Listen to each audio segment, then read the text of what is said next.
Es decir, hemos venido enseñando las últimas semanas y lleva una secuencia estas enseñanzas para que podamos recibir lo que Dios tiene para nosotros. Y en este momento voy a concluir lo que ya habíamos empezado el día de hoy por la mañana.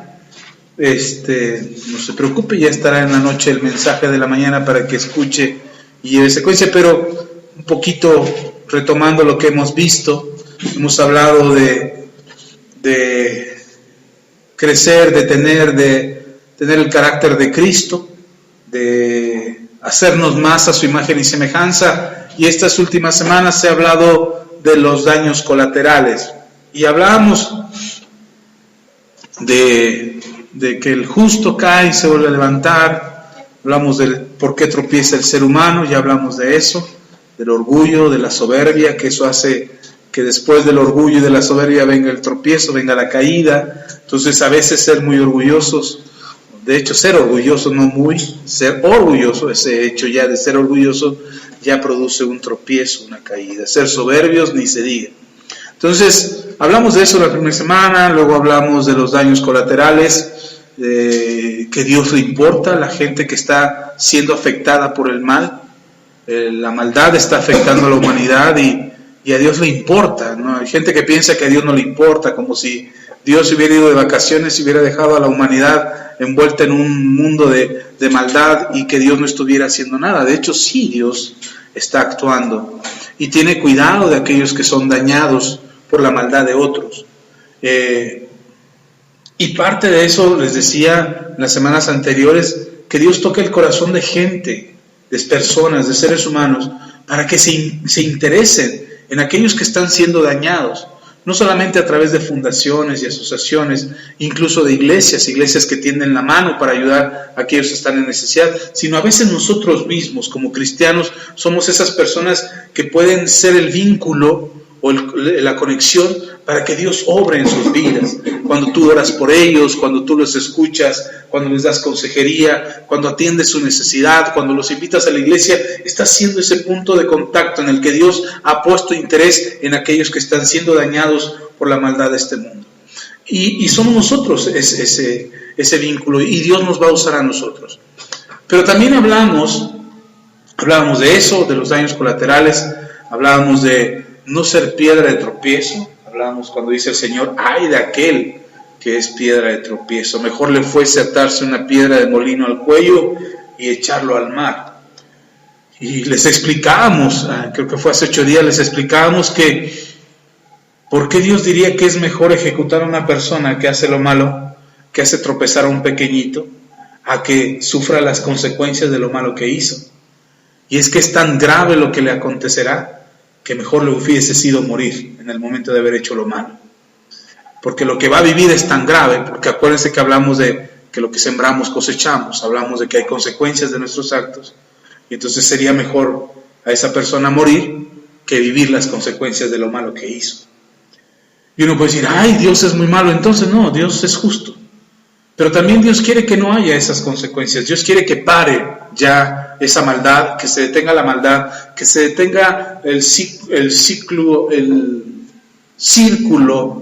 de maldad que se está generando. Yo hago lo malo, te lo hago a ti, tú generas maldad en tu corazón, y entonces tú haces lo malo a alguien más, y eso malo genera a alguien más, y entonces es un cuento de nunca acabar, una historia sin fin, donde siempre se está construyendo la maldad tras la maldad, y Dios quiere que eso pase, porque hay daños colaterales muy fuertes, muy graves. La gente sufre el pleito de un matrimonio, los hijos lo pagan, o lo sufren los hijos, luego los hijos tienen malas actitudes hacia los padres y los padres se duelen de esas actitudes. En el trabajo dicen un dicho aquí en México, dicen ellos hacen como que me pagan y yo hago como que trabajo. Es de los errores más graves que hay en América Latina. Queremos exigir nuestros derechos a los trabajadores y dejamos de trabajar.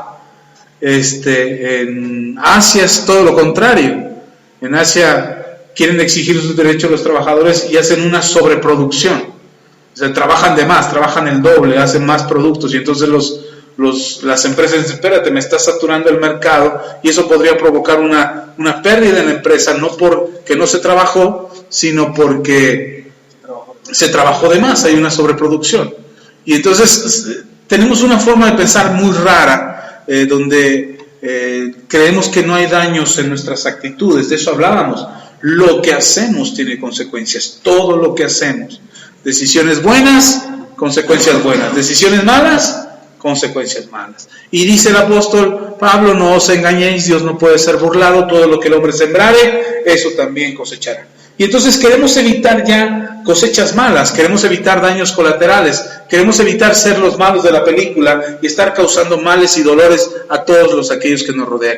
Y hablábamos en la mañana, para darle continuidad a este mensaje, o al mensaje que hemos venido hablando, hablábamos en la mañana en el pasaje de Lucas capítulo 17, que es donde empezamos toda esta serie de enseñanzas del daño colateral, que surge en Lucas capítulo 17, del versículo 1 al 10. Pero en la mañana hablábamos del versículo 3, cuando dice el Señor, mirad por vosotros mismos. Y nos quedamos en esa parte del versículo y no pudimos ir más allá. De hecho, me faltó algo importante que decirles, porque la gran mayoría de las personas señalamos culpables, lo sean o no lo sean. Ya hablé de culpabilidad y de responsabilidad, lo hablé en la mañana. Escuche el mensaje de la mañana, si usted no lo pudo oír, pero si nos seguimos con la enseñanza que venimos dando, hablábamos de ser culpables o responsables. Una cosa es ser culpable de lo que pasa y otra cosa es ser responsable de lo que pasa. Pero ambas cosas tienen solución. Ambas cosas, seas culpable o seas responsable, tiene solución. O si eres los ambos, si eres responsable y eres culpable además, ambas cosas tienen solución. Ya hablamos de eso en la mañana, pero algo que quería señalar que se me olvidó mencionar, o ya no me alcanzó el tiempo para decirlo, es que la mayoría de las veces buscamos a alguien culpable, buscamos señalar a alguien culpable, queremos que alguien sea el culpable. ¿Por qué queremos que alguien sea culpable? Porque nosotros queremos excluirnos de las circunstancias. Es decir, en el momento en que yo encuentro al culpable, por lo tanto, si alguien es culpable, yo soy inocente. Y entonces estoy fuera de la responsabilidad de lo que aconteció.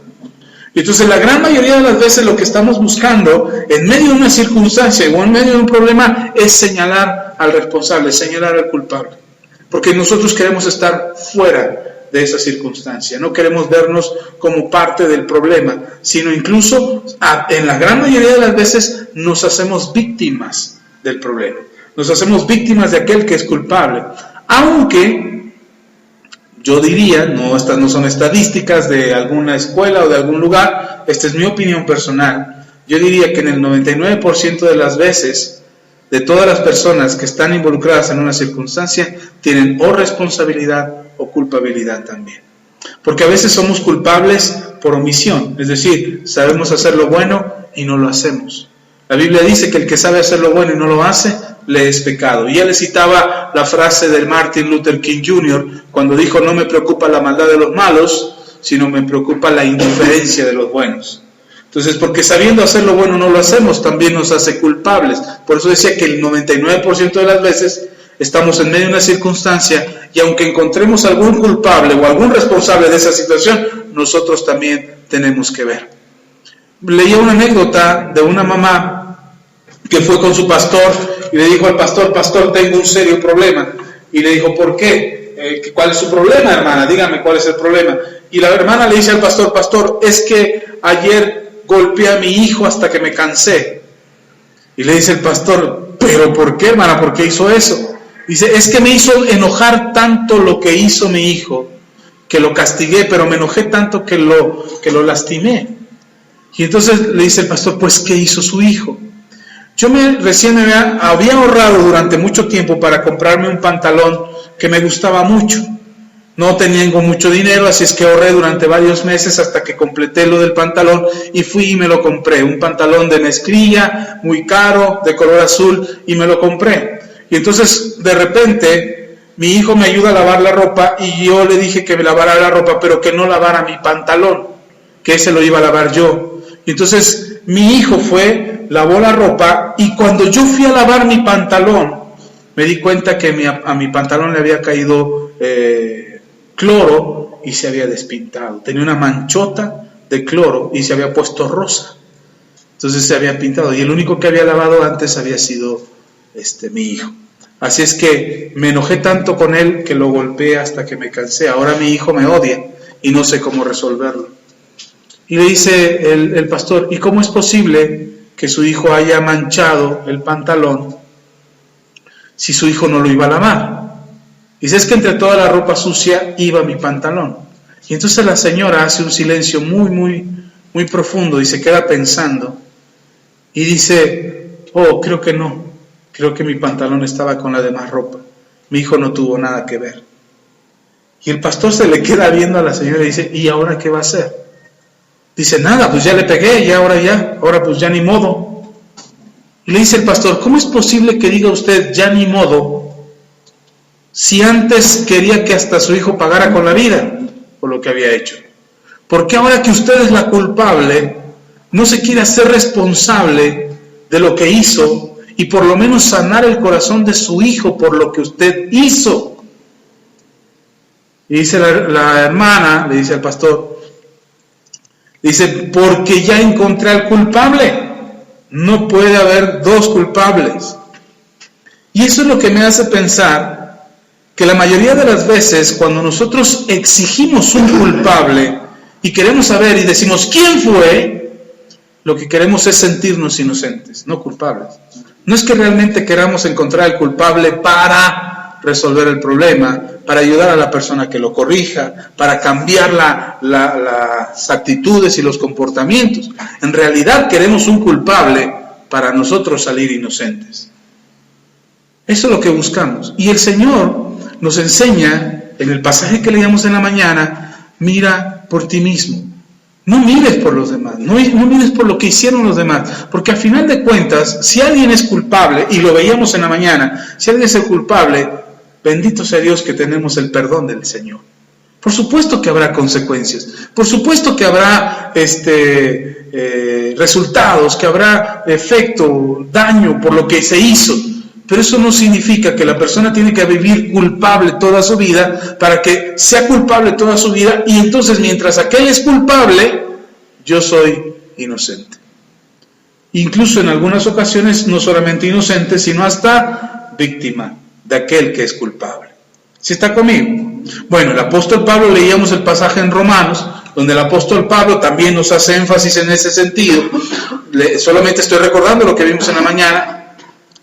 Y dice Romanos capítulo 14, versículos 12 y 13, de manera que cada uno de nosotros dará a Dios cuenta de sí. Eso es lo que es importante.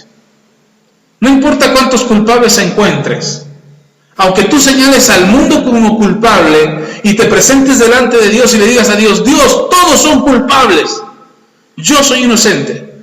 El Señor no te va a decir, ay, qué bueno, hijo, que lo hiciste y que te diste cuenta que todos eran culpables. Pásale y entra al gozo de tu Señor. El Señor te va a decir, qué bueno que encontraste que todos son culpables. Ok, punto y aparte, ahora entrégame cuentas tú. Entrégame cuentas de tu vida, de tu comportamiento, de tus pensamientos, de tus actitudes, de tus palabras. Dame cuentas de quién, de ti mismo.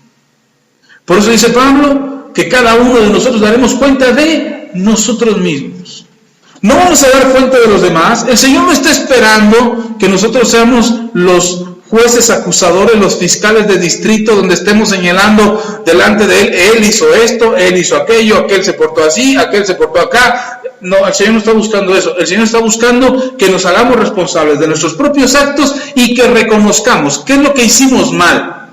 ¿Para qué es necesario? ¿Por qué Dios quiere que te sientas culpable? ¿Acaso Dios quiere ponerte el pie en la cabeza y pisotearte y remolerte y decir, eres culpable, eres un gusano? ¿Acaso eso está buscando el Señor? No, porque si nosotros no reconocemos de que somos culpables, no nos arrepentimos nunca. Y si no hay arrepentimiento, entonces no hay perdón. ¿Sí está conmigo? Entonces, ¿qué es lo que Dios quiere hacer con nosotros? ¿Condenarnos como culpables? No, perdonarnos de nuestra culpa. Eso es lo que Dios está buscando, perdonarnos de la culpa de lo que sea que hayamos cometido. Y Dios quiere perdonarte de eso, pero no te va a perdonar si tú no te arrepientes. Y no te arrepientes si no reconoces de que eres culpable. Uno de los grandes errores de los cristianos es que le decimos a Dios, Señor, perdóname todos mis pecados. Generalmente eso hacemos. Y yo digo, ¿eso está bien?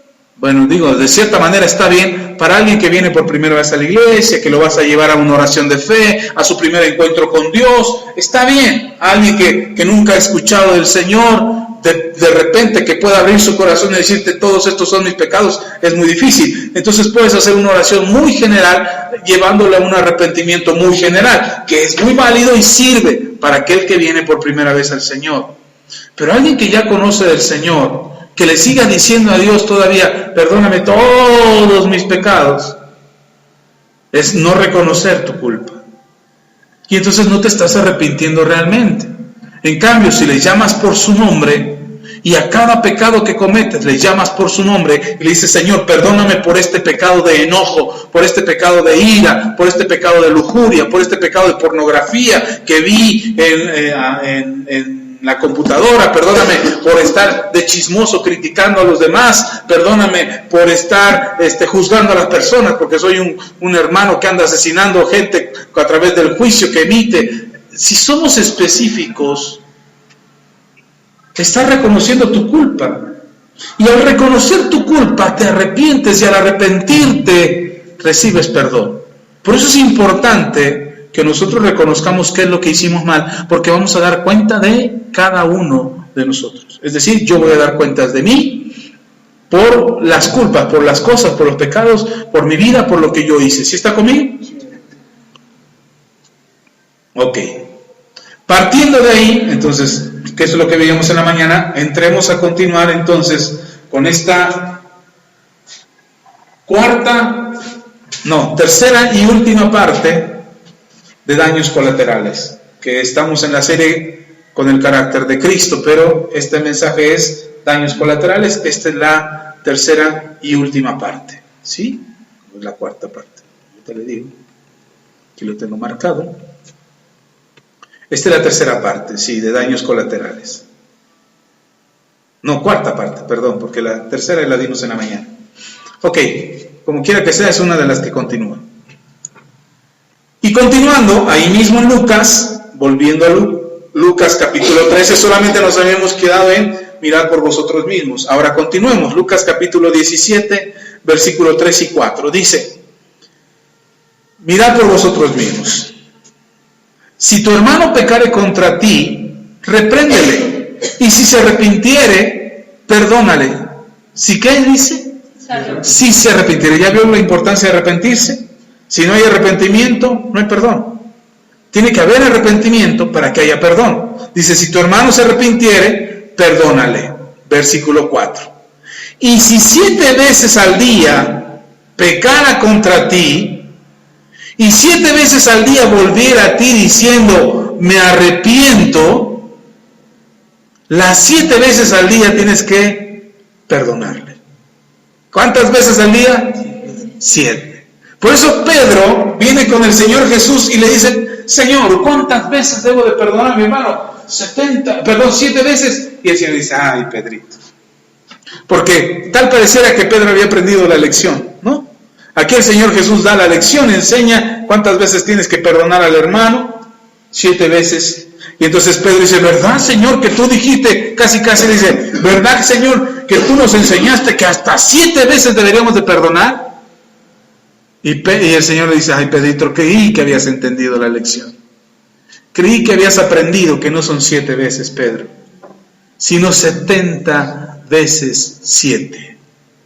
Ay, Señor, pero tú dijiste que nada más 7. No, Pedrito, la lección no es cuántas veces. La lección es perdona siempre. Esa es la lección. Pero hay que aclarar. Si tu hermano se arrepiente. ¿Sí qué? ¿Por qué hay que perdonar al que se arrepiente? Aunque se equivoque muchas veces. Porque el perdón libera. Es el perdón lo que hace la diferencia. ¿Cuántas veces tienes que perdonar? Tan solo tienes que perdonar. Ese es el punto. Esa es la lección. Esa es la enseñanza de nuestro Señor Jesús. ¿Cómo detenemos los daños colaterales que nos está causando la mala actitud, el pecado y la maldad de la gente? ¿Cómo detenemos los daños colaterales? Perdonando. Ay, pastor, está en chino, ¿cómo voy a perdonar al malo? ¿Así? perdonando. Eso es lo que detiene que siga haciendo daño esa persona. Una persona hace daño no solamente cuando hace la falta, o cuando comete el pecado, o cuando muestra la maldad. No solamente hace daño en ese momento. Hace daño cuando la persona queda atada con rencor a esa persona que te dañó. Cuando esa persona que te dañó y te hizo mal y te lastimó, te afectó la vida, te trastornó la vida y te causó tanto daño que te dolió dentro de ti, si tú no perdonas, pasarán los años y pasarán los días y tú seguirás siendo afectado por esa actitud de esa persona en ese momento, aunque ya hayan pasado los años. Porque el daño sigue ahí, porque el aguijón sigue ahí, porque los daños colaterales siguen sucediendo, porque la maldad eso es lo que busca, generar un daño continuo, permanente. Usted no piense que el pecado viene y nada más quiere picarte como la abeja y ya, un piquete y se va, no, y se muere después. No, el diablo más bien pica como la serpiente, como la cobra, como una serpiente, como un animal muy venenoso, que cuando te pique va a causar un daño y un deterioro conforme vaya, mientras el veneno siga en el cuerpo, el veneno sigue causando la muerte de la persona. ¿Sí me explico? Por eso lo primero que hacen después de una mordedura de serpiente, si es posible, si conoces la técnica y sabes cómo hacerlo, lo más conveniente es sacar el veneno rápido, inmediatamente, para que el daño sea menor. Después puedes usar un antídoto contra piquete de alacrán, contra piquete de serpiente. Ya existen muchos antídotos de ellos. Pero si no hay a tu alcance algún antídoto, lo más recomendable es sacar el veneno, pero ya, inmediatamente sácalo. Porque de esa manera retrasas el efecto del veneno. Pero mientras el veneno permanezca en el cuerpo, el veneno sigue avanzando y avanzando y avanzando hasta causar la muerte. Porque corre por todo el torrente sanguíneo, corre por todas tus venas, por todas tus arterias y va contaminando todo tu cuerpo hasta que finalmente llega al corazón y lo para, o llega a los pulmones y lo para. Cuando el veneno llega al corazón o a los pulmones es que la persona muere. Mientras está corriendo por la sangre, no sientes más que adormecimiento, parálisis, se va deteniendo el cuerpo, y por eso el antídoto se inyecta para que vuelva a correr por el torrente sanguíneo, anulando el efecto del veneno. Entonces, ¿qué es lo que hacemos nosotros cuando alguien nos daña, cuando alguien nos perjudica? Tenemos que sacar ese veneno, el veneno de la maldad. ¿Cómo lo sacamos? ¿Cómo le hacemos? Perdonando. Ay, pastor, pero es bien difícil perdonar. No importa qué tan difícil sea. Esa es la instrucción, ese es el antídoto. Eso es lo que va a sacar el veneno de tu vida. Eso es lo que te va a liberar. Y ahorita le explico eso, pero por lo pronto quiero dejarle esto. Cuando los demás hacen daño, la primera pregunta que nos hacemos, o generalmente la pregunta que nos hacemos es que me hizo daño y no cambia. Esa persona no cambia. O sea, yo lo puedo perdonar. El Señor Jesús me dice, perdona 7 veces. No te vas a ir a las 70, nada más vas a hacer caso a las 7. Y no quieres perdonar 70 veces 7, pero perdona 7 veces. Y tú dices, pero ya lo perdoné y no cambia. Y entonces, como no cambia, ¿cuánto tengo que soportar y cuánto tengo que perdonar? Porque hasta los cristianos, yo digo que dicen, ¿a poco voy a dejar que me vea la cara? ¿A poco no? Tienes que perdonar siempre. Ahora, no estoy diciendo, ojo aquí, no estoy diciendo que tú permitas la conducta de maldad de la persona. Esa es una cosa distinta. Estoy diciendo que tú tienes que perdonar. Tú no vas a lograr que la persona cambie. Tú no vas a hacer que esa persona cambie, que de verdad se arrepienta y ahora sea una buena persona. No vas a lograr eso. Lo que significa el perdón es que tú te liberes del veneno de la maldad. Tu perdón no cambia a la persona. Tu perdón te libera a ti. Tu perdón detiene el daño que la maldad de esa persona te está provocando. ¿Sí me explico? El que tú perdones a la persona no significa que la persona va a cambiar. De hecho, no esperes que cambie, porque ya lo perdonaste. Ya lo perdoné, ya se va a volver buena persona. No. Al contrario, tienes que estar astuto e inteligente, con un ojo al gato y otro al garabato, para darte cuenta en cualquier momento puede volver a fallar. Y entre más pronto te des cuenta de que ha fallado, más pronto detienes el veneno. ¿Sí me explico? No vaya a pensar, ay pastor, ya lo perdoné, 70 veces 7 lo perdoné y no cambió. No iba a cambiar porque lo perdonaras. El ejemplo somos nosotros. ¿Cuántas veces te ha perdonado el Señor? ¿Y cuántas veces ya cambiaste? ¿Cuántas veces ya dijiste, ya no vuelvo a hacer esto, Señor, y ya no voy a volver a caer, y ya me arrepiento? Y el Señor te perdona, y dice, sí, mi hijo, te perdono. Y al otro día, bendito sea el Señor. Necesitamos 70 veces el perdón del Señor. O sea, no, el perdón no te cambia. Ojo aquí, ni aún a nosotros los cristianos, cuando somos perdonados, cambiamos. No es el perdón lo que nos hace cambiar, es nuestro arrepentimiento lo que genera ese cambio. ¿Sí me explico? Yo voy a cambiar conforme yo me arrepienta del tipo de vida que yo llevo. Mientras yo no me arrepienta del tipo de vida que yo llevo, yo no voy a cambiar. Entonces no te perdono hasta que cambies, hasta que de verdad te arrepientas. ¿Acaso eso hace el Señor con nosotros? No. Tú le puedes estar diciendo al Señor aquí el domingo en la iglesia, Señor, perdóname, ya no me quiero enojar, y ya estás pensando de qué te vas a enojar ahora que llegues a la casa. Puedes estar ahorita pidiéndole perdón al Señor del pecado que ya no quieres volver a cometer, y ya te estás imaginando cómo lo vas a hacer cuando llegues a tu casa. Entonces no es el perdón lo que nos hace cambiar, es el arrepentimiento sincero que generamos dentro de nosotros lo que produce el cambio. Entonces yo no puedo generar un arrepentimiento sincero en aquel que me causa daño. Yo no puedo hacer eso.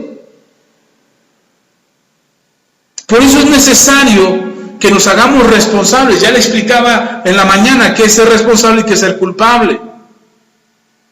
Es necesario que nos hagamos responsables de lo que a nosotros nos toca, de mirar a nosotros mismos. Si la persona me dice, es que sí, un ejemplo, estoy exagerando con este ejemplo, pero quiero poner este ejemplo. Aquel marido que golpea a la mujer. Y el marido le dice, ay mujer, ya no te quiero golpear, pero tú me haces enojar. Y me sacas de mis casillas y por eso te pego. Pero te pego porque te quiero un montón. ¿Qué está diciendo? ¿Y la mujer cómo se siente? Ay, es que mi marido es re buena gente, pero me pega porque yo lo hago enojar. No es así. Cada quien tiene su responsabilidad y cada quien tiene su culpa. Para que no se malinterprete, ni se maluse, ni se abuse del perdón. Las personas tenemos que entender que no vamos a cambiar a nadie, que no vamos a lograr cambiar a nadie. Hermano, será mucho el amor que la persona tenga por ti o que tú tengas por la persona, pero ese amor que tú tienes no hace que la persona cambie. El amor puede generar un cambio en ti. La convicción de tu corazón puede generar un cambio en ti. Y entonces tu ejemplo, tu cambio, tu transformación no le vas a dar ninguna excusa, ningún pretexto a esa persona para que haga algo malo contra ti. ¿Sí está conmigo? Por eso el apóstol Pablo le dice a las esposas, no vas a cambiar a tu esposo con un discurso, vas a cambiar a tu esposo con tu testimonio. Entonces no pretendamos cambiar a la gente. ¿Quién tiene que cambiar primero? Yo. Yo tengo que cambiar primero, y ese cambio que se genera en mí, de alguna manera, de manera extraordinaria y sobrenatural, creo que impacta a los demás. ¿Sí está conmigo? Ok. Sígame la pista, no se pierda. Por supuesto que el pecado y la maldad lleva consecuencias. El pecado y la maldad llenan el corazón de las personas. Y entonces muchos son los daños colaterales que suceden en las familias y en las personas. dolor, odio, rencor, enfermedad, pobreza, infidelidad, lujuria, miseria, angustia, soledad, amargura, abuso, hambre, maltrato, violencia, etc. Todos esos son daños colaterales. Entonces esos son pecados y maldades que están en el corazón del hombre y que los sufre la familia por consecuencia del pecado de uno o de otro. Y entonces cuando alguien peca en la familia, habrá algo de esto y mucho más, que pudiéramos hacer una lista interminable. Pero siempre el pecado y la maldad tienen consecuencias, siempre. No podemos decir, ay, es mi vida y qué. Es mi vida y no le afecta a nadie. No, hay consecuencias, sí hay consecuencias.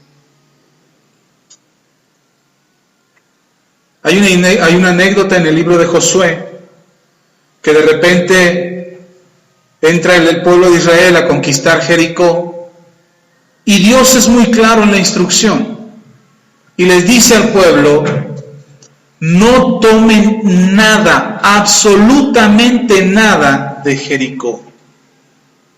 Jericó era una nación rica, era un pueblo enriquecido, era un pueblo de comerciantes, donde había oro, pieles preciosas, tapetes, telas, joyas, había de todo en Jericó. Pero era una ciudad perversa, había mucha maldad en Jericó. Entonces cuando pasan por ahí tenían que pasar, y Dios les dice a la nación de Israel, van a derribar los muros de Jericó. Yo no pudiera pensar, pero ¿por qué Dios es tan malo que destruyó todo Jericó? La verdad, si ustedes leen la historia, se darán cuenta que Dios perdonó a quienes se arrepintieron. Porque en la casa de Rahab entró Rahab, que era una prostituta, y toda la familia de Rahab. ¿Por qué se salvaron ellos? Porque se arrepintieron. Porque los de Jericó se burlaban de los israelitas y blasfemaban contra Dios, el Dios de los israelitas. Y la única que reconoció que el Dios de Israel era un Dios poderoso fue Rahab. Y le dijo a los dos espías, no, todos aquí sabemos que su Dios es verdadero y es poderoso. Acuérdense de mí cuando vengan a conquistar la tierra. La única que pudo reconocer la grandeza de Dios y la soberanía de Dios fue Rahab. Todo el pueblo se burlaba de Israel, se burlaba del Dios de Israel y maldecían a los israelitas y al Dios de Israel. Y entonces cuando viene la destrucción de Jericó, la única que se salva es Rahab. Y uno puede decir, ¿y si toda la nación de Jericó se hubiese arrepentido, hubiera reconocido que Dios era el Dios de Israel y que era un Dios poderoso, Dios hubiera perdonado a Jericó? El problema es que no se arrepintieron. Y entonces podemos encontrarnos ahí, en ese pasaje, que viene el pueblo, conquista Jericó, y uno de los soldados se le ocurre, cuando entran a Jericó, se le ocurre tomar una pieza de oro y un tapete. Y dice, ay, esta pieza de oro está bueno, voy a salir de pobre yo y con toda mi familia. Y el tapete está bonito para ponerlo en la sala de la casa. Se lo guarda, se lo lleva y lo mete a su tienda. ¿Qué dijo Dios? Que no tomara nada. Solo un hombre. Siguiente batalla. Enfrentan al enemigo, un ejército más pequeño, un ejército más débil, y el pueblo de Israel es derrotado. Y entonces Josué dice, Señor, ¿por qué nos abandonaste? Nos prometiste que nos ibas a dar la victoria siempre, ¿por qué fuimos derrotados? Perdieron muchos soldados, no me acuerdo si 2,000 o 3,000 soldados perdieron, no recuerdo cuántos perdieron, pero perdieron muchos soldados, y Josué lloraba y decía, ¿pero por qué, Dios? Y Dios le dice, ¿por qué hay pecado en tu pueblo? Y dice, no, pero si todos los que venimos a la batalla nos santificamos y nos guardamos y estuvimos listos para pelear. Dice, no, hay pecado. Y entonces empieza a investigar, Dios empieza a guiar a Josué y llegan con quién creen. Con el soldado que había agarrado el oro y el tapete. Y dice, ¿por qué hiciste eso? Si Dios dijo que no lo hiciera. Y casi el soldado dice, ¿por qué es mi vida y nadie se dio cuenta? Nadie vio lo que yo hice. Entonces, como nadie se dio cuenta de lo que yo hice, pues aproveché. Y entonces cuando nosotros decimos, es mi vida, ¿y qué? No le afecto a nadie, ¿y qué? No, hermano, sí hay consecuencias. ¿Sabe qué pasó? Soldados perdieron una guerra porque alguien había hecho lo incorrecto. Y no solamente eso, después la sentencia fue erradicar a ese hombre y a su familia del pueblo de Israel. Y murieron todos ellos. Y uno dice, ¡oh! Dios tan malo, pobre familia, qué pobre hombre. Esa es la responsabilidad. Hasta los animales de esa familia, todos fueron exterminados. Y uno dice, ¿pero por qué Dios es tan malo? No, ojo aquí. Dios no hace nada arbitrariamente. Y que lo podría hacer es Dios. Él podría decir, hoy no sale el sol, ¿y qué? Y háganle como quieran, dánsele a Tláhuac, a Tlálogo, a quien quieran, y dancen a ver si sale su Dios. Y Dios decide que no sale el sol, hermano, usted estaría, y yo estaría porque no sale el sol. Y Dios podría hacerlo, pero no lo hace. Dios pudo haber decidido, extermínelo porque me cae gordo, y pudo haberlo hecho, pero no lo hizo. Dios puso una advertencia antes, no lo hagas, porque habrá consecuencias, habrá daños colaterales. Y a ese hombre no le importó y lo hizo. Y entonces hubo consecuencias. Soldados murieron en la guerra y su familia pereció por causa de una mala decisión que él tomó. Entonces, Dios es bien malo, pastor. No, Dios es bien bueno. Porque por eso dice Romanos, lo leímos anteriormente, cada uno dará cuenta de sí mismo. Y ahora bajo la gracia del Señor, bendito sea Dios, y le agradezco tanto al Señor, que ahora bajo su gracia estamos cubiertos, y el diablo no puede sacar ventaja de nuestras negligencias y de nuestras deficiencias. Pero es necesario que reconozcamos de qué somos culpables y de qué somos responsables. ¿Sí está conmigo? Es necesario que lo reconozcas, porque si tú te sigues justificando y dices, bueno, sí, yo soy malo, pero porque mi mamá es mala. Ya se los he platicado yo antes, yo decía que yo era alcohólico por culpa de mi papá. O sea, yo soy alcohólico porque mi papá no me quiere, porque mi papá me maltrata, porque mi papá me pega, porque nunca me mostró cariño. Por eso ninguno, se los digo ahorita, ya todos son mayorcitos, ninguno puede justificarse que es amargado, triste, solitario porque su papá o su mamá no le mostraron cariño. Ninguno puede justificarse en ello. Es que mi papá no me quiere, es que nada. Tu papá no te podrá querer y ser el más malo sobre la tierra y ser el más villano sobre la tierra, pero tienes un Dios eterno, tu Padre Celestial, que sí te ama y ha mostrado su amor para contigo. ¿Sí está conmigo? Lo que quiero que entiendas es que no podemos seguir culpando a los demás por las decisiones que nosotros tomamos. No se justifique. Ahora, por supuesto que hay un daño psicológico, por supuesto que hay un daño emocional, por supuesto que hay un daño espiritual, por supuesto que lo hay. Que mi padre me haya tratado todo el tiempo con la punta del cinturón, por supuesto que dañó mi corazón y por supuesto que dañó mi alma, por supuesto. Pero eso no es justificante para que yo no entienda del amor de Dios. O que me vuelva un alcohólico o un drogadicto. Eso no es justificante. ¿Sí está conmigo? O sea, por supuesto que hay un daño. Ahora, ¿cómo detenemos los daños colaterales? Ya se lo dije, ¿cómo los detenemos? Perdonando. Si mi padre no fue el mejor padre del mundo, yo lo tengo que perdonar. Y entonces mi corazón estará sano y mi corazón estará libre y no habrá daños colaterales en mi vida. Y yo no voy a ser un mal padre, yo voy a ser un buen padre, porque perdoné a mi padre. Ahora yo puedo ver a mi papá, y mis hijos lo han visto, algo que mi esposa lo ha visto, algo que yo no podía hacer. Yo no podía abrazar a mi papá. No podía. Y no me estoy hablando de cuando era niño solamente, no. Ya cuando era joven. De joven menos que me le acercaba. Y no podía acercarme a mi papá, ni abrazarlo, ni mostrarle cariño, ni darle un beso. ¿Qué mi papá se iba a estar dejando? Ahora, ¿qué estoy cosechando yo? Ahora han cambiado las cosas, yo ya perdoné a mi papá, ya le pedí perdón a mi papá, ya nos reconciliamos, estamos en paz. Ahora, ¿qué consecuencias? Ahora mis hijos no se me quitan de encima. Y ahí están de encimosos todo el tiempo. No es cierto. Pero es amor. Algo que yo no podía experimentar. Algo que yo no podía vivir. Ahora, yo toda la gran mayoría de mi juventud y mi adolescencia, yo culpé a mi padre. Mis malas decisiones las fincaba en mi papá. Cuando yo dejé la universidad, más bien, cuando me corrieron de la universidad, yo culpé a mi papá. Yo nunca reconocí que fue mi responsabilidad. Yo dije, por culpa de mi padre. Y dejé de estudiar. Y cuando andaba en las calles y me decían, oye, ¿y por qué no vuelves a tu casa? Y yo, no, porque mi papá me odia. Y ni era cierto. Pero era mi drama, era mi burbuja en la que yo vivía, porque yo no quería hacerme responsable de mis actos. Yo soy responsable de mis actos. Yo soy culpable de mis actos. Sean buenos o sean malos.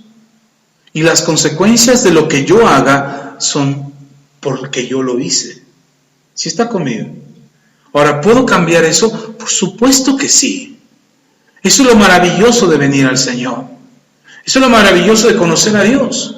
Porque a pesar de los resultados de la maldad de nuestras vidas, porque somos afectados por la maldad de nuestras vidas, ya sea por la maldad de nuestros padres, por la maldad de nuestros abuelos, por la maldad de mis compañeros en el trabajo, mis compañeros en la escuela. Mire, he visto a muchos jovencitos. Yo voy todos los días por Josué a la escuela. Bueno, casi todos los días.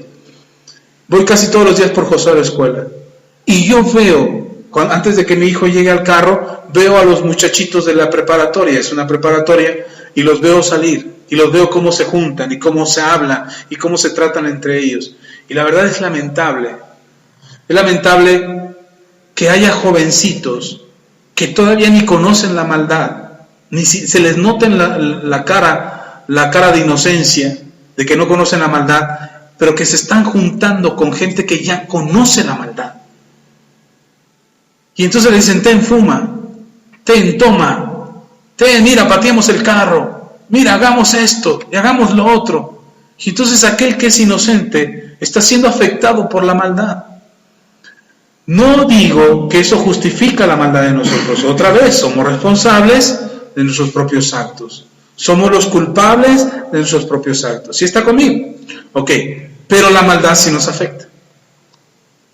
Si mi padre tuvo daños por la maldad de su padre, cuando yo vaya creciendo voy a tener esos daños que mi padre tuvo.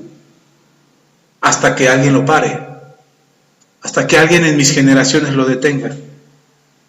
Mi papá, a pesar de ser tan duro y tan fuerte y tan gruñón y tan enojón y usar palabras fuertes con nosotros, a pesar de eso, mi papá no fue ni la mitad de malo de lo que fue mi abuelo.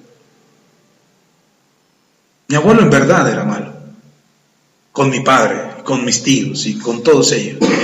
Y mi papá se esforzó por no ser igual que su padre. Y sin embargo, la maldad que había afectado a mi papá todavía nos llegó a afectar a nosotros como hijos.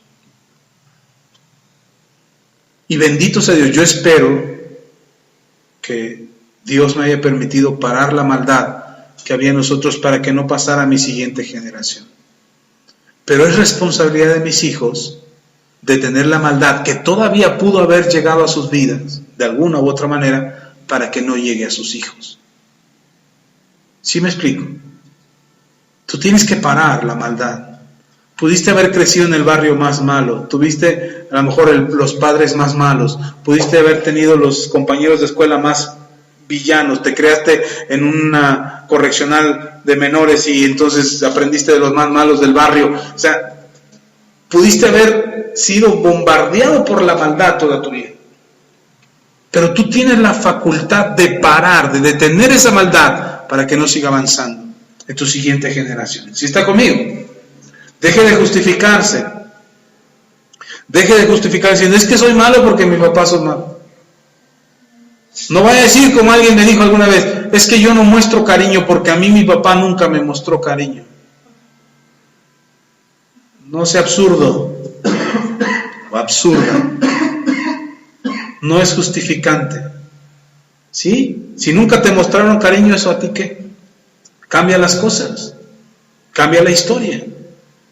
Es que yo nunca sonreí porque en mi casa siempre estábamos tristes. ¿Y? No puedes seguir culpando a los demás por lo que tú haces, porque si no, nunca va a cambiar la situación. ¿Sí está conmigo? Si seguimos culpando a los demás por lo que nosotros hacemos, nunca nos vamos a hacer responsables y nunca lo vamos a generar un cambio. ¿Cómo se genera un cambio, dije? ¿Cómo? Con el perdón, perdonando y pidiendo perdón. ¿Cómo llegamos al perdón? ¿Cómo? Arrepintiéndonos.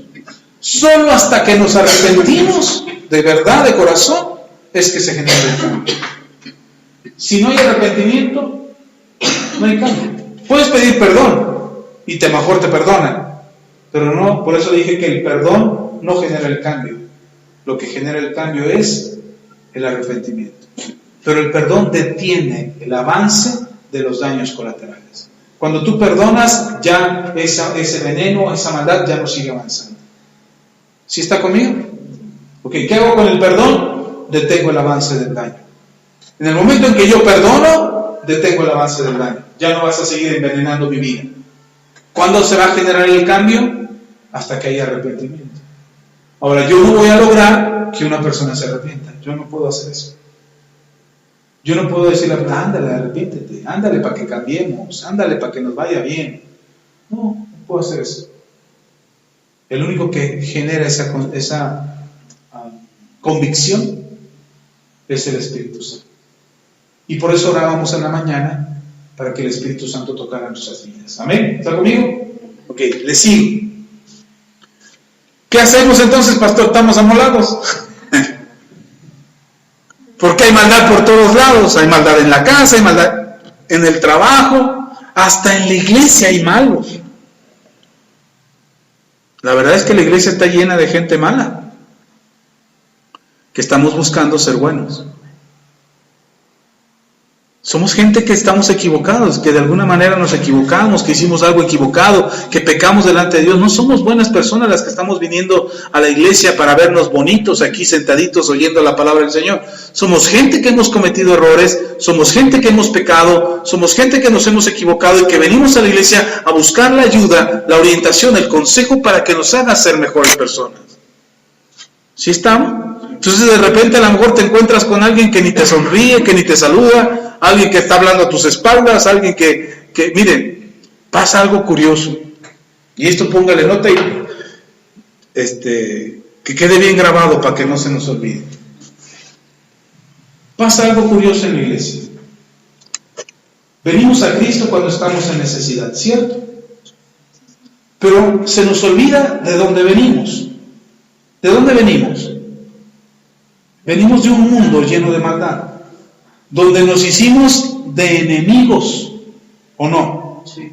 Nos hicimos de gente con la que nos peleamos la casa, nos peleamos el dinero, nos peleamos por un choque, nos peleamos porque era nuestros parientes y terminamos siendo enemigos y nos peleamos con todo el mundo allá afuera, ¿o no? Venimos a la iglesia, el Señor nos perdona, nos restaura, nos volvemos unos corderos del Señor y estamos caminando casi flotando por el aire porque ya somos buenas personas y buena gente, y de repente llegamos a la iglesia y el día que llegas a la iglesia te encuentras que dentro de la iglesia está tu enemigo, con el que te peleaste en el mundo, con el que te desgarraste las vestiduras y te maldijiste y te desgreñaste y dijiste, él no lo quiero volver a ver, o a ella no la quiero volver a ver ni en pintura, y de repente entras a la iglesia y lo ves. Y he visto, literalmente he visto, que gente deja de venir a la iglesia porque se encontró con su enemigo. Y digo, caray, pues no para eso es la iglesia. No para eso es la iglesia, para que nos encontremos aquí con los que eran nuestros enemigos. O decimos, sí Señor, a mí sálvame, pero a mi enemigo llévantelo al infierno, porque él no merece el perdón tuyo, Señor. O al menos llévatelo a otra iglesia. Pero ¿sabe qué he aprendido? que el Señor te lo va a poner enfrente porque hay algo que no has sanado en tu corazón. Y tienes que sanar. Porque qué padre es que se lo lleve a otro planeta, ¿no? Ay, sálvalo, Señor, pero en otro planeta. Ahora que hagan una base espacial en Marte, ahí llévatelo. Sí que se salve, pero lejos de mí. No, hermano, Dios va a tratar con tu corazón. ¿Sí está conmigo? Y qué mejor que tu corazón esté sano. Así es que si un día te encuentras a tu enemigo por aquí, ora al Señor para que esa persona verdaderamente se arrepiente y se convierta. De la misma manera que tú ya lo hiciste. Para que esa persona también cambie. Amén. Y entonces leemos. ¿Qué hacemos para que ya no siga avanzando el daño colateral? Dice Romanos capítulo 12, Romanos 12, versículos 17 al 21. Así es como se vence la maldad, para que oiga y aprenda. Ya se los decía hace rato, no vencemos el fuego con fuego, no se puede apagar fuego con fuego. Y ya se los explicaba, que hay quienes dicen, sí se puede porque prende fuego. No es una técnica 100% eficaz. No siempre es utilizada, no siempre funciona. El fuego no siempre apaga el fuego. A veces provoca un fuego más intenso. Pero entonces, ¿cómo hacemos? La Biblia nos dice qué hacer. ¿Está conmigo?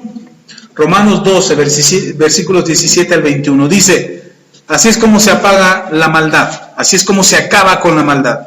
En tu vida, a tu alrededor, con tus vecinos, con tu familia, con quien sea. Así vas a acabar con la maldad que hay en su corazón y que hay en tu corazón. Dice, no paguéis a nadie mal por mal. Si alguien te hace lo malo, uy, me voy a desquitar ahora que lo veo. No. Si alguien te hace lo malo, no le pagas con lo malo. Pero es que, pastor, ¿a poco vamos a dejar que anden ahí por la vida sonriendo después de todo lo que hicieron? Sí. Así los vas a dejar. Andando por la vida sonriendo y disfrutando de la vida que les tocó, que estoy seguro que si está en maldad no la va a disfrutar. Eso te lo puedo asegurar. El diablo, que es el padre de toda maldad, el diablo ofrece mucho, da poco y al final lo quita todo. Entonces aquel que ha estado obrando en maldad cree que está disfrutando de la vida gloriosa que le ha dado la maldad con la que practica, no crea que va a vivir bien o en paz.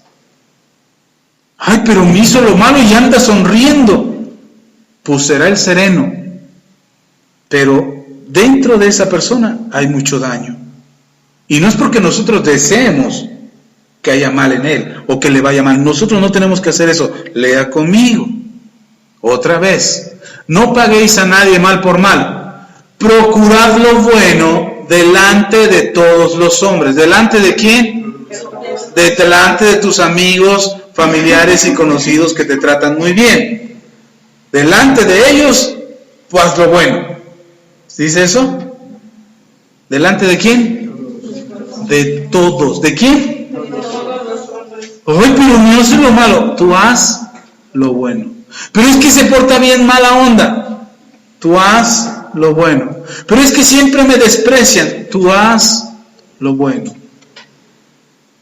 No podemos no podemos apagar el fuego con fuego. Tenemos que hacer la diferencia. No vamos a cambiar este mundo, ni vamos a cambiar esta sociedad haciendo lo que el mundo hace. Tú no vas a poder mejorar tu condición de vida viviendo como los demás viven, anhelando la vida de ellos, o queriendo. Mire, se lo expliqué una vez, no recuerdo cuánto tiempo hace, pero le expliqué que nosotros no podemos pelear en los terrenos de la maldad. ¿Se acuerda? Nosotros no podemos estar peleando en el terreno de la maldad. Si alguien es malo y yo soy bueno y yo quiero pelear en el terreno de él, me van a derrotar. ¿Por qué? Porque tú vas a respetar las reglas. Si a ti te dicen prohibido los golpes bajos, tú no vas a dar golpes bajos. Si te dicen no puedes usar cadenas, palos ni cuchillos, tú no vas a usar ni cadenas, ni palos, ni cuchillos. ¿Por qué? Porque tú sabes respetar las reglas. Porque tú sabes ser una buena persona. Porque tú obedeces las reglas. Pero si peleas en el lado de la maldad y peleas con alguien malo, lo primero que le digan es prohibido golpes bajos, y lo que él dice, sí, prohibidos, y lo que se distrae el referee ya te dio uno, ¿o no? Por supuesto. Dice, no uses palos, ni cuchillos, ni cadenas. No traigo nada, y detrás traigo un arsenal, hasta pistola trae. Y tú quieres pelear en el territorio de la maldad, ¿vas a ganar? Por supuesto que no vas a ganar. Por eso no puedes pelear de la manera que pelea la gente mala. No puedes hacer lo malo. Porque si tratas de pelear en el terreno de la maldad, te van a ganar. Porque tú te estás corrigiendo, tu conducta la estás corrigiendo, estás aprendiendo a comportarte bien, a hacer lo bueno, a agradarle a Dios. Y de repente te llevan a pelear a un territorio en el que no sabes pelear. Pues te van a hacer pedazos. Y luego vienes con Dios, ay Señor, no me defendiste. Pues yo no te mandé a pelear. Como el Juan ese que fue a pelear gallos, se acuerda. Que llegó por primera vez al palenque y le dijeron, él llega y dice, oye, ¿cuál es el gallo al que debo de apostar? Le dice, ¿es el bueno? Y llega con el gallero. Pues ¿cuál es el bueno? Ese. Y le apuesta todo, el montón de dinero que traía. Y ya que lo apostó, empieza la pelea. Y en 2 patadas el otro gallo le da una zarandeada al suyo y lo mata. Y viene enojado y dice con el gallero, oye, me dijiste que este era el bueno. Pues sí, este es el bueno, pero el otro es un desgraciado. 2 patadas lo echó, se lo acabó. Así te va a ir. O sea, tú eres el bueno, Dios está contigo, pero estás peleando en un territorio en el que no tienes que pelear. De hecho, no deberías de pelear. Pero ahí vamos, ¿no? Dios está conmigo, Señor. Con eso de que nos aprendemos de que Dios es varón de guerra, creemos que en los pleitos que nos metamos, Dios nos va a defender. No, hermano, Dios no te va a defender en todos los pleitos, porque Él dice, procura lo bueno delante de todos los hombres. Y dice el 18, para que no le quede duda, por si el primero no te quedó claro, te lo aclara en el segundo. Dice, si es posible, en cuanto dependa de vosotros, ¿en cuanto qué? Dependa de vosotros. Dice, en lo que a ti respecta, debes de estar en paz con todos los hombres. Cuando sea posible. Cuando puedes llegar a un acuerdo. Cuando puedes guardar tu distancia. Cuando puedes apartarte. O sea, si yo tengo problemas en mi trabajo y yo tengo la posibilidad de renunciar a mi trabajo y guardar la distancia y salirme de mi trabajo para evitarme problemas, y puedo hacerlo, pues renuncio y me voy. Pero si mi trabajo es lo único que tengo, no puedo irme a otro trabajo porque no me van a contratar. A mis 50 años ya no me contratan en cualquier lado, entonces ya no puedo salirme de mi trabajo, me tengo que quedar ahí. O sea, voy a permanecer. Pero entonces, ¿qué voy a hacer? ¿Vivir en el infierno de mi trabajo? No, voy a procurar la paz con todos. Y la paz no significa que sea amigo íntimo de todos. La paz significa que yo no tengo nada que estar peleando con esa persona. ¿Sí me explico? No significa que nos volvamos grandes amigos, significa que estamos en paz. Ni le debo ni me debe. Si me ofendió, lo perdono, ya no me debe. Si lo ofendí, le pido perdón, ya no le debo nada. ¿Sí me explico? ¿Sí está conmigo? Entonces, tenemos que parar esa ola de maldad que se va desencadenando sobre nuestras vidas, que causa daños, aún en lo que no nos imaginamos que puede causar. Porque a veces, mire, pasa que muchas veces el hombre o la mujer están casados, llegan al trabajo, el trabajo es un infierno para ellos, y todo el veneno que reciben en el trabajo van y lo descargan en la casa. Y dice, ¿pero por qué? ¿Por qué le va tan mal en el matrimonio? Pues porque le va mal en su vida. ¿Sí está conmigo o no? Entonces tenemos que tener cuidado. Tenemos que tener cuidado de no caer en las trampas del enemigo que nos quiere poner alrededor nuestro, para no provocar que la maldad tome ventaja. ¿Sí está conmigo o no? Ok. Versículo 19 dice, y aquí está la aclaración, Pastor, pero entonces vamos a dejar que todos abusen de nosotros. No, no estás dejando que abusen de ti. Estás confiando en el Señor. Y dice Romanos 12:19, no os venguéis vosotros mismos. Amados míos, dice el apóstol Pablo, les habla con ternura para que no se ofendan, porque luego andamos muy susceptibles y nos ofenden las palabras. Y dice Pablo, amados míos, se los digo en buen plan, en buena onda.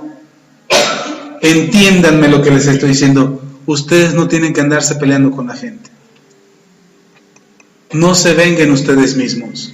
Pero es que me hizo mal, Pablo me hizo mal, él me quitó, me estafó, me defraudó, me engañó, me traicionó. No te vengues tú mismo. Deja lugar a la ira de Dios, porque escrito está, mía es la venganza, yo pagaré, dice el Señor. Ay, cuidado con aquel que se meta contigo, mijito lindo. Cuidadito con aquel perverso, desgraciado, incircunciso filisteo que se meta contigo. Yo voy a aplicar mi venganza. Y tanto reniega de mí ese fulano que va a terminar de rodillas pidiéndome perdón para salvación de su vida. Ay, no, Señor, yo quería que se fundiera en el infierno. Si el Señor nos dejara la venganza en nuestras manos, hermano, ya hubiera sobrepoblación en el infierno ahorita. El diablo nos diría, no, ya no manden. Porque a todos los mandaríamos al infierno. Porque quisiéramos que a todos les fuera mal, porque quisiéramos que todos fueran condenados, porque quisiéramos que todos fracasaran, porque quisiéramos que no tuvieran éxito. Y el Señor dice, no hagas tu justicia, voy a hacer mi justicia. Yo le voy a pagar a cada quien.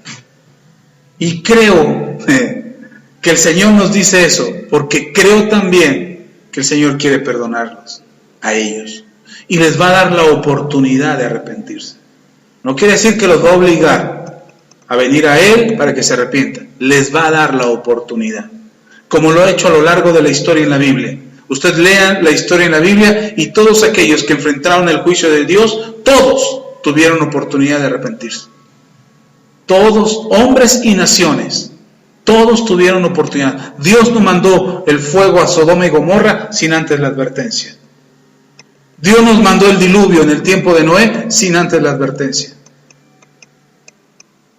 Hubo un hombre, un rey, que quiso tomar a la esposa de Abraham, llamada Sara. Quiso tomar a Sara como esposa a un rey, y Dios le advierte al rey, cuidado y tomas a esa mujer.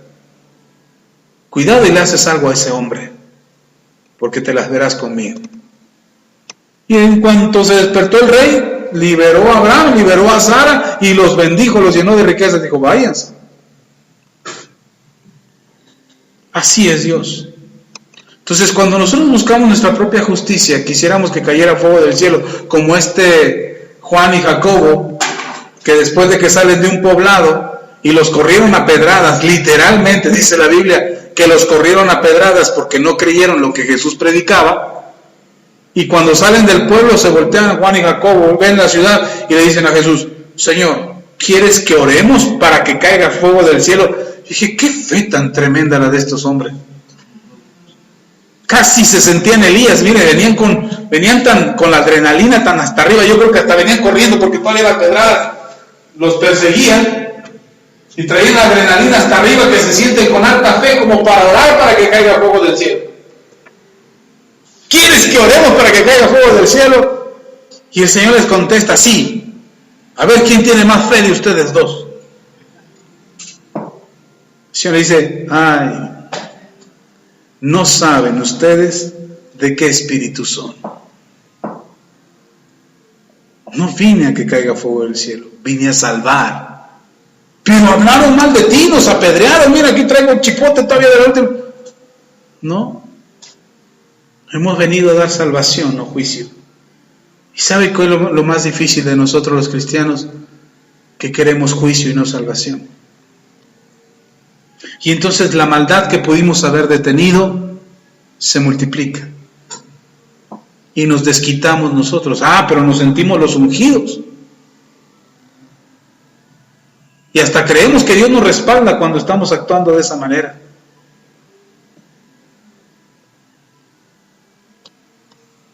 Y dice el Señor, versículo 20, a través de Pablo, en Romanos, le dice, así que, si tu enemigo tuviere hambre, córrelo a patadas de tu casa, no dejes que entre, te va a ensuciar la sala, está lleno de demonios, no le permitas entrar. ¿Dice eso? No. Dice, así que si tu enemigo tuviere hambre, qué bueno, ríete de él, lero, lero, candelero. Eso le pasa por mala onda contigo. ¿Eso dice? ¿Todos por qué lo hace? Dice, así que si tu enemigo tuviere hambre, ahora sí la de veras, dale de comer. Si tiene hambre, dale de comer. Si tuviere sed, dale de beber, pues haciendo esto, ascuas de fuego amontonarás sobre su cabeza. Otro día le explico de las ascuas de fuego, pero no dice, trátalo mal. Detén los daños colaterales. Está en tus manos detener que la maldad se siga multiplicando. Está en tus manos la posibilidad de parar que el daño hacia los demás se detenga. ¿Sí está conmigo? ¿Sí está aquí? Versículo 21 dice, y este es el secreto para detener los daños colaterales y detener la maldad.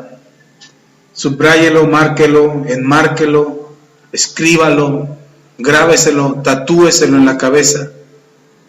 Hágase un tatuaje que diga aquí Romanos 12:21. Me dice, pastor, ¿puedo hacerme un tatuaje? Sí, pero aquí en la frente. Así grandote, bien negro, que diga Romanos 12:21. Ese tatuaje tiene mi permiso para hacerse. Los otros usted se los hace solito. Así uno aquí que... Bueno, al menos eso es para mis hijos. Hijos, los demás hermanos son libres. Pero mis hijos tienen aquí permiso para ponerse uno que diga Romanos 12:21. Grandote.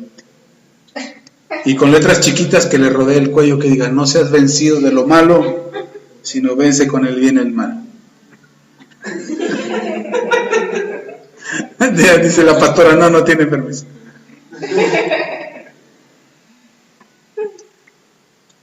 No, estoy bromeando, pero lo que quiero que le quede claro es que la única forma de vencer el mal no es con el mal. La única forma de vencer el mal es con el bien. Esa es la única manera de vencer lo malo. No podemos vencer lo malo con lo malo. Aun cuando uno piensa que es disciplina, que es castigo, que es corrección, aun cuando eso parece, hay que ser honestos con nosotros mismos y ver si la disciplina que estamos imponiendo o el castigo que estamos imponiendo realmente es justo. Porque si solamente es mi venganza o mi enojo, o sea, si yo castigo a mi hijo porque hizo algo incorrecto, pero lo estoy castigando porque me enojé, y te castigo y no puedes salir y con esto te quito esto y lo otro y entonces te reprendo y ya, entonces ya con eso creo que estoy haciendo bien. Si lo estoy haciendo por el lado de mis emociones, no es algo justo, y entonces no es una corrección ni es una disciplina, es solamente el desahogo de mi coraje, y eso no es bueno. En cambio, si yo disciplino a mi hijo, le digo, hijo, esto que hiciste está mal, y le explico, y a lo mejor tenga que darle una corrección, o a lo mejor tenga que darle un castigo, pero le muestro la disciplina sin el sentimiento de enojo, entonces estoy haciendo lo correcto. Y es bueno. ¿Sí está conmigo? De la misma manera en todo lo demás. Yo no puedo reaccionar y esperar que lo que haga sea bueno. Por eso les decía en la mañana a los hermanos, les digo, ¿nos seguimos? Y dicen, sí, nos seguimos. Como más de 5 dijeron que sí nos seguían.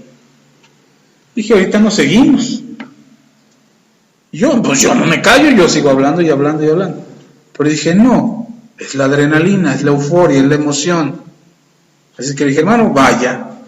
tranquilamente, y si usted quiere regrese, y nada más regresar un poquito. Pero si yo reacciono por la emoción, lo que estamos haciendo no es correcto. No son las emociones las que determinan nuestras acciones. Grábese eso. No es por mi emoción que yo tengo que actuar, es por mi convicción. ¿Sí está conmigo? Entonces, así vencemos lo malo. ¿Cómo vencemos lo malo? Con lo bueno, con el bien. Bien, por último. Entonces, ¿cómo vencemos lo malo? Con lo bueno. Y entonces me encuentro con la respuesta de los apóstoles. Y yo pudiera haber dicho, wow, después de 4 semanas que lleva el pastor explicando el mismo tema, ya me quedó clarísimo, ya sé lo que tengo que hacer. Entonces, ahora imagínense los apóstoles delante del Señor Jesús, allí a sus pies, aprendiendo todo lo que Él enseñaba, con la presencia del Espíritu Santo y esa manifestación gloriosa y esa facilidad de enseñanza que tenía el Maestro para que todo quedara clarísimo.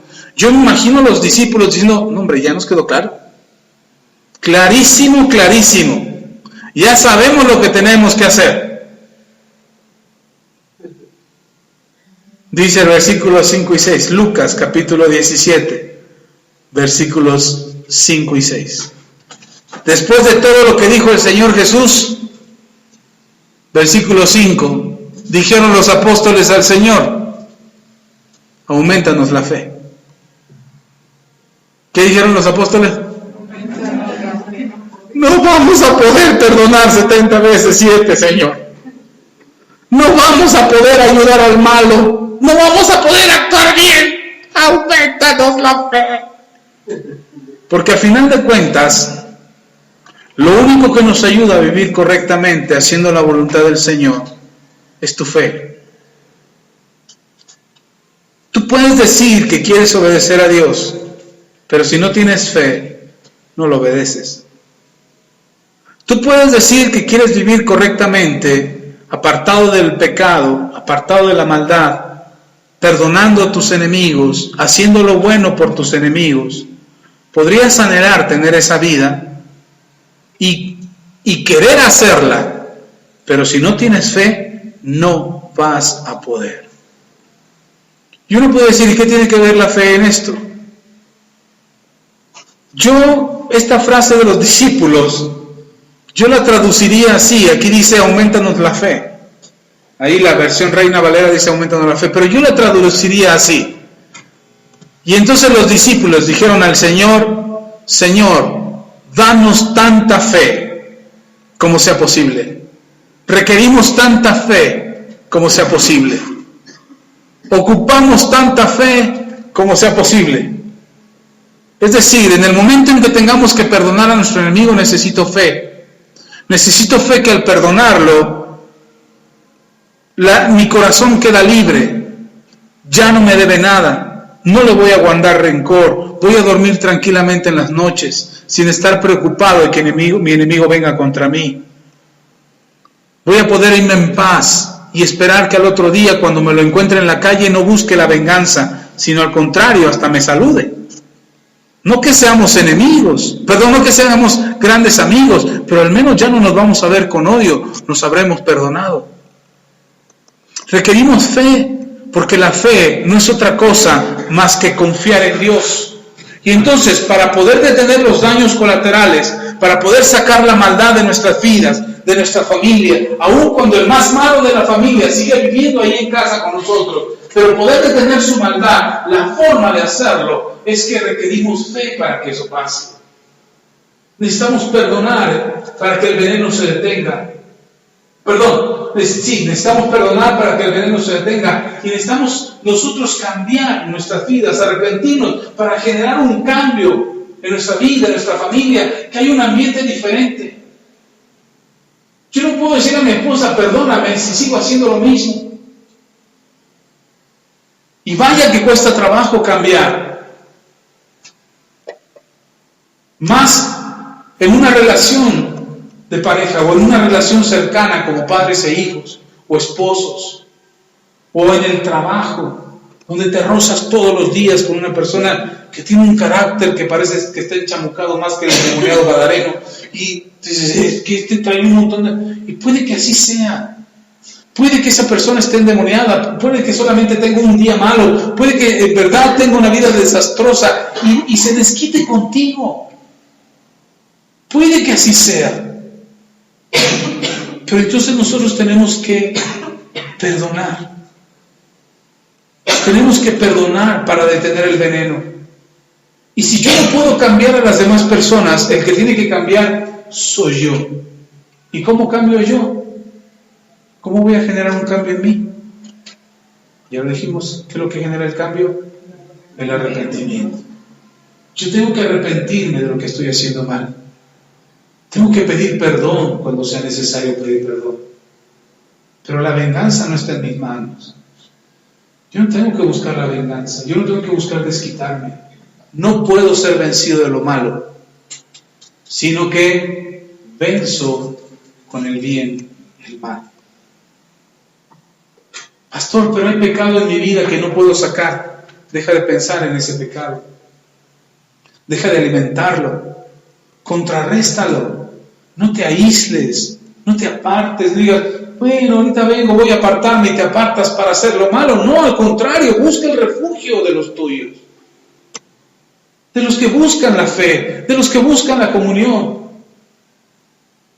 Había un hermano que tenía problemas con las drogas hace muchos años. Antes de que fuéramos pastores, yo fui a orar por él a su casa. Era un departamentito, era un cuarto de vecindad. Y cuando entré olía marihuana, hermano. Híjole. Empecé a viajar y yo dije, ay, aquí hay elefantes rosas y será bien fuerte el olor a marihuana. Acababa de fumar el chamaco y le había dicho que lo iba a ir a ver. Dije, nos vemos a las 6 de la tarde. Él ya era independiente, ya trabajaba él, se ganaba su dinero y rentaba un cuartito. Y entonces un día lo voy a ver. Habíamos quedado que lo íbamos a ver, lo estaba discipulando. Y voy a verlo y cuando entro olía, pero... Y él sale y dice, ¿qué pasó, hermano? Digo, ¿cómo que qué pasó? ¿Qué pasó contigo? Le digo, estás fumando. Y me dice algo que me quedó clarísimo. Me dice, es que no puedo evitarlo. Digo, ¿por qué no puedes evitarlo? Si no puedo evitarlo, no quiero dejarlo. Digo, ¿y qué sientes o qué pasa por tu cabeza? Dice, es que cuando siento la sensación de buscar esto, es algo tan fuerte que no puedo parar. Y entonces corro y lo busco. Ok. ¿Y por qué no corres hacia el otro lado? Es que no puedo. No es que no quieres. Y me dice, es que no sé a dónde correr. Y entonces le dije, ¿sabes? Cuando no sepas a dónde correr, corre a donde yo esté. Búscame. Lo dejé de ver como por un año. Digo, no corras, le dije, no corras hacia el pecado, corre hacia mí, hacia donde yo esté. Y de alguna manera voy a orar por ti, te voy a entretener, te voy a poner a hacer algo haremos, pero no evitaremos el deseo y la sensación de caer en eso. Fue lo que le dije, corre hacia mí. Y pasaron los años, 2, 3 años, y supe dejé de verlo, hubo cambios en la iglesia, nos movimos de lugar, y ya no estábamos en el mismo lugar, así es que le perdí la vista. Él se cambió de cuarto, ya no vivía donde vivía, se fue a otro lado, le perdí la pista, y de repente estábamos en plena reunión en la iglesia, y Josué era un bebé, estábamos ahí en la congregación, no éramos pastores, servíamos en la iglesia, y yo estaba arriba en la reunión, porque la reunión se llevaba en 2 pisos, eran de 2 pisos el edificio, y teníamos la reunión arriba. Y entonces de repente yo estaba cargando a Josué, era chiquito, tenía como 1 año, me parece, ¿no? Más o menos. Cuando se le echó la salsa encima, ¿cuándo fue? ¿Tenías como 2 años? Como 2, 3 años tenía. Yo estaba cargando a Josué, estaba pequeño. Y entonces estaba la alabanza, ya del final de la despedida, de recoger la ofrenda. Y de repente uno de los servidores se acerca y me dice, hermano Asa, lo buscan allá afuera. Y dije, pues que le pase. Dice, es que no quiere pasar. Dice, es un joven y huele mucho marihuana. Y no quiere pasar. Y entonces yo bajo, me dejo a Josué con mi esposa, estaban los niños ahí con ella, los dejo ahí y voy hacia la escalera y el muchacho estaba, César se llama, estaba abajo de las escaleras y me ve. Le digo, ¿qué pasó, César? Qué gusto verte. Y dice, me mentiste, me dice. Eres un mentiroso. Y dije, ¿por qué? ¿Qué pasa? Ven, sube. No quiero subir. Pero me engañaste, me dijiste que corriera a ti y no estuviste. Y entonces le digo, no, pero aquí estoy. Lo ven. Y se suben las escaleras y cuando sube, él me iba a dar un trancazo, pero yo lo paré, le dije, no, tranquilo, aquí estoy. Y lo abrazo. Y cuando lo abrazo, se le prenden los chamucos. Se enchamuca en ese momento. Y entonces empiezan, que te odio, que no, suéltame, decía, suéltame. Hermano, Dios me dio una fuerza sobrenatural, porque el muchacho está pesado, de por sí estaba rollizo, y estaba pesado y fuerte y drogado y enchamucado. Pues la verdad, la única fuerza que me permitió sostenerlo fue la del Señor, y lo cargué y lo metí a una habitación que era el salón de los niños, ya no había niños ahí, y ahí lo metí. Y hay que nos agarramos y que nos caemos al suelo 2 horas o 3 horas, no sé cuánto tiempo duró esa liberación. Pero hoy que lo estaba recordando, me quedó clara una cosa. No huimos de la maldad porque no tenemos a dónde correr. Y se nos hace más fácil correr hacia lo malo y decir, bueno, total. Y no medimos los daños colaterales de lo que va a pasar. No medimos las consecuencias. Decimos, no pasa nada. Dios tiene misericordia. No, acuérdense que todas nuestras decisiones, ya se lo venía enseñando, todas nuestras decisiones tienen consecuencias. Oré por ese muchacho 2 horas, 3 horas, no recuerdo. Vinieron líderes, pastores, pasaron por ahí, oraron.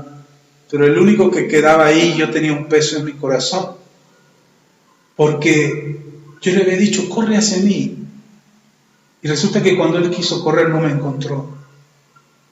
Hasta que finalmente me encontró y llegó. Pasaron 2 años, 3 años que no lo había visto. Yo tenía un peso y yo quería quitarme como todos los que entraron ahí, que entraban en el nombre de Jesús y se iban. Nada más empezaba el demonio a señalarlos y decirle, hipócrita, tú hiciste esto, y tú hiciste esto, y tú hiciste... Nada más se paraban y vámonos, con permiso, y así como entraban se iban. Y ahí estaba yo, y estaba orando y montado en él, y estaba él acostado en el piso, y yo montado como si fuera caballo, y reprendiendo, y me escupía en la cara, y trataba de soltarse. Hermano, no sé de dónde salían fuerzas, pero el Señor nos ayudó. Tenía ahí un discípulo agarrándole los pies, que no. Dice, ¿qué hago, hermano? ¿Qué hago? Ya me voy. Digo, no aguante, porque si me sueltan me va a dar un guamazo a mí solo. Y entraban pastores, y entraban líderes, y entraban todos a orar, y así como entraban, se iban. Y yo quería hacer lo mismo, yo quería dejarlo ahí y salirme. Estaba mi esposa y mis hijos, y me preocupaba que algo pudiera pasar, y yo quería irme de ahí, pero algo me decía, quédate. Te necesita ahora. Hoy le puedo decir que no es a mí el que necesita. En aquel momento mi entendimiento, mi cabeza me daba para pensar, o mi culpa quizás, o el sentirme responsable de lo que le había pasado a él, me hacía creer que yo era el que lo iba a ayudar. Pero en realidad no fui yo, el que lo ayudó fue el Señor. Mi esposa oró por mí y en un instante el Señor hizo el milagro. Hoy le puedo decir que no es a mí el que necesita. Pero la maldad no se vence corriendo hacia ella. La maldad se vence corriendo hacia el Señor. Y cuando sientes ganas de hacer lo malo, en lugar de esconderte para hacerlo, mejor corre al Señor. Busca a Dios, busca ayuda. Tienen mi número telefónico, llámenme, pastor. Me están dando unas ganas de hacer lo malo. No pasa que les dé una regañada 2, 3 pasajes bíblicos, les diga, pónganse a orar, que el Señor quiere ayudarlos. ¿Sí está conmigo? No se ha vencido de lo malo, sino venza con el bien el mal. ¿Cuál es el bien que necesita? Necesita a Jesús. En la mañana orábamos por el Espíritu Santo, para que nos diera convicción, para que nos guiara, para que nos enseñara a distinguir entre culpabilidad y responsabilidad. Pero hoy quiero decirle que la única forma de detener lo malo es viniendo al que es bueno por completo. A mí me encanta ver en la Biblia cómo la gente corría a Jesús para tocarlo. Alex, termino la historia de este muchacho. César ese día quedó completamente libre. Venía alcoholizado y drogado. Y según me contó él después, él venía a golpearme. El demonio que traía adentro traía una encomienda, destruirme a mí. Eso me lo dijo después. Ya libre, ya sano, ya sin adicciones. Y de repente le perdí la pista otra vez 2, 3 años. Y dije, en la torre, otra vez César va a volver a las andadas. Y de repente recibo un correo electrónico, un mensaje que dice, pastor, hermano, dice, no me decía pastor, me dice, hermano, soy César Santos. Estoy en mi tierra, en Oaxaca. Me congrego en tal iglesia, este es el nombre de mi pastor y ahora soy misionero. Ahí sigue César. Ahí anda. Y él me dio esta lección. Me dijo, el deseo de pecar lo tengo todos los días. Pero aprendí algo de usted. Al que tengo que buscar es al Señor. El diablo va a buscar que tú hagas lo malo todos los días. Pero la única forma es venir al Señor. No esperes que yo vaya a tu rescate. No soy yo quien te tiene que rescatar. Es Jesús. A Él corre. A Él búscalo. Desesperado. Y no tienes que correr tanto. De hecho, das 2 pasos, te pones de rodillas y ahí está Él.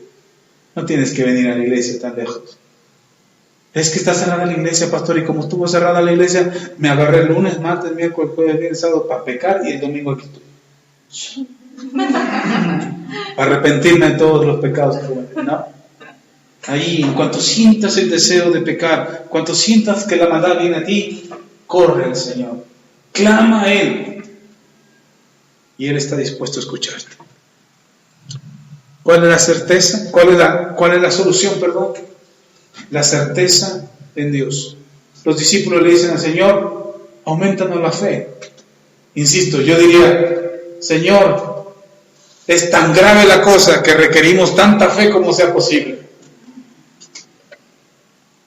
¿Cuánta fe necesitas? ¿Sabe cuál fue la respuesta del Señor? Y ya con esto termino. Entonces el Señor les dijo, versículo 6 del capítulo 17 de Lucas. Versículo 6. Entonces el Señor les dijo, si tuvieras la fe como un grano de mostaza, podrías decir a este sicómoro, desarráigate y plántate en el mar, y os obedecería. Si tuvieras fe del tamaño de un grano de mostaza. El Señor dice, sí, claro, ¿cuánta fe les falta? Ahí les va. Dice, no, con tantita. La suficiente para buscarme a mí. La suficiente para volver a mí. La suficiente para inclinarte, para humillarte, para pedir auxilio. Solo eso necesitas. Es que, pastor, necesito alta fe como la que usted tiene para poder ser santo y puro como ustedes. No.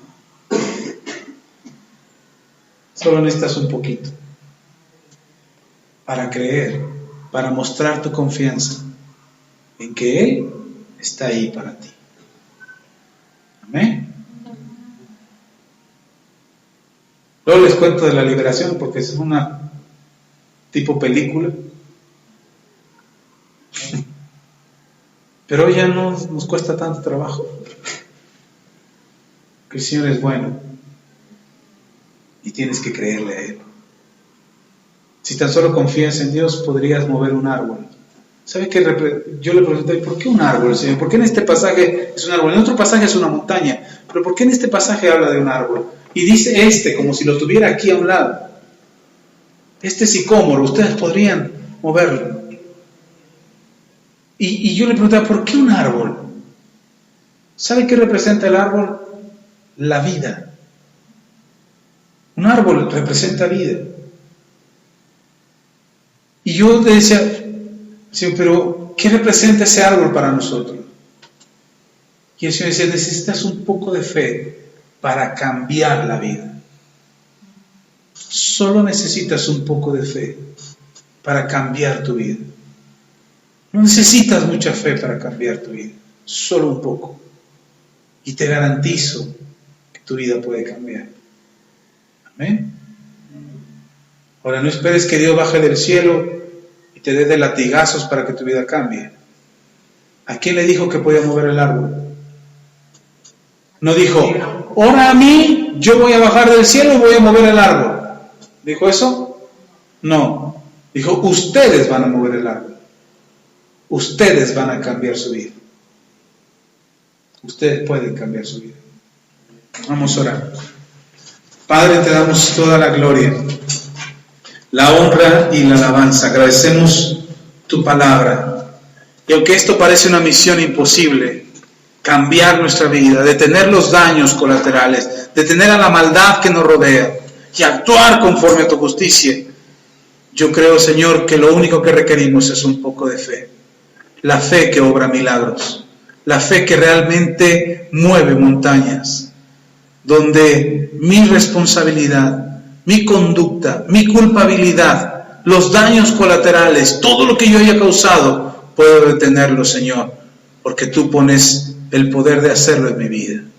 Te lo pido, Padre, en el nombre de Cristo Jesús. Llévanos a tener la vida que tú nos has prometido, a vivir como tú nos has dicho y a hacer lo que tú nos has pedido. En el nombre de Cristo Jesús. A ti la gloria. Amén.